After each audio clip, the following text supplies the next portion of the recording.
জয় গুরু। ইষ্টপ্রাণ দাদা ও মায়েরা, আজ একটি বিজ্ঞপ্তি রয়েছে, খুবই আনন্দ সংবাদ। জেনে নেব বিস্তারিত। ভিডিওটি লাইক করে প্রচুর শেয়ার করবেন। পরম পূজ্যপাদ শ্রী শ্রী অবিন দাদার মাধ্যমে পরম প্রেমময় শ্রী শ্রী ঠাকুর অনুকূলচন্দ্রের দীক্ষা ও সস্তয়নী ব্রত গ্রহণের বিজ্ঞপ্তি। অনুষ্ঠানসূচি আগামীকাল অর্থাৎ 29শে মার্চ 2026 ইংরেজি রবিবার। সময় সকাল 6টা 30 মিনিট। স্থান ফিলান্থ্রপি, দ্বিতীয় তলা, দেওঘর। প্রয়োজনীয় অর্ঘ্য নিজের সামর্থ্য অনুসারে। দীক্ষা গ্রহণের অর্ঘ্য: 1. শ্রী শ্রী ঠাকুর প্রণামী। 2. শ্রী শ্রী আচার্যদেব প্রণামী, পরিমাণে ঠাকুর প্রণামীর থেকে কম। 3. ঋত্বিক দক্ষিণা, পরিমাণে আচার্য প্রণামীর থেকে কম। 4. ইষ্টভীতি নিবেদনের অর্ঘ্য।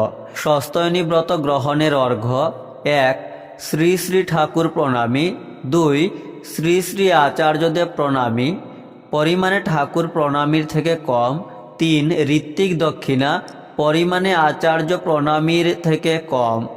4. সস্তয়নী নিবেদনের অর্ঘ্য ইষ্টভীতির অর্ঘ্যের থেকে কম। বিশেষ দ্রষ্টব্য: সস্তয়নী ব্রত গ্রহণের দিন উপবাসী থাকা আবশ্যক।